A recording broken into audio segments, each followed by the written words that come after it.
ঝালকাঠির নলছিটি উপজেলার সুবিদপুর ইউনিয়নে ভিডব্লিউবি কর্মসূচির আওতায় ২৩০ জন নারী উপকারভোগীর হাতে কার্ড ও খাদ্যশস্য তুলে দেওয়া হয়েছে।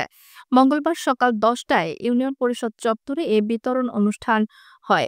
প্রধান অতিথি ছিলেন উপজেলা নির্বাহী অফিসার লাভলি ইয়াসমিন, বিশেষ অতিথি উপজেলা মহিলা বিষয়ক কর্মকর্তা নাসরিন আক্তার এবং সভাপতিত্ব করেন ইউনিয়ন পরিষদের প্ল্যানিং চেয়ারম্যান মোহাম্মদ জাহিদুল ইসলাম। বক্তারা বলেন, ২০২৫ সালের জুলাই থেকে ২০২৭ সালের জুন পর্যন্ত এই চক্রের সুবিধাভোগী নারীরা ভিডব্লিউবি কার্ডের মাধ্যমে প্রতি মাসে ৬০ কেজি করে চাল পাবেন। এছাড়া শতভাগ জন্ম ও মৃত্যু নিবন্ধনের উপরও গুরুত্ব আরোপ করা হয়। অনুষ্ঠানে স্থানীয় রাজনৈতিক নেতৃবৃন্দ, শিক্ষক সমাবেশের প্রতিনিধি এবং গণ্যমান্য ব্যক্তিবর্গ উপস্থিত ছিলেন। ২৩০ জন আমার এই জনপ্রতিনিধিদের কোটা, সেটা যদি কোনো পর্যায়ে এটা আমার কোনো কি থাকতো যে ইউরোসারকে বললে হয়তো কোটা বাড়াই দিতে পারবে বা সরকারকে আবেদন করলে নতুন করে কোনো কোটা বাড়ানো যায়, তাও আমি চেষ্টা করতাম।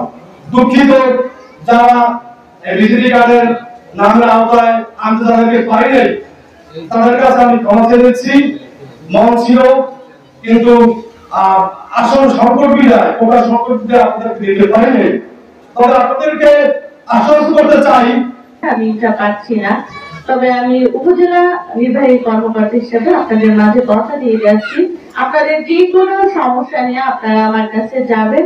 আমি আমার সাধ্যমতো সরকারি বিধিবিধান অনুযায়ী যতটুকু প্রয়োজন আমি আমার সাধ্যমতো চেষ্টা করবো আপনাদের সহযোগিতা করার, এবং উপজেলা নির্বাহী কর্মকর্তারও প্রয়োজন হতো না। অতএব আপনারা মনে করবেন না যে এটা আপনাদের কেউ দয়া করে দান করেছে বা কেউ দয়া করেছে আপনাদের প্রতি। আপনাদের অধিকার আপনাদের হাতে দেয়া হচ্ছে এবং আপনাদের অধিকার বাস্তবায়ন করতে গিয়ে আমরা শুধুমাত্র সহযোগিতা করছি।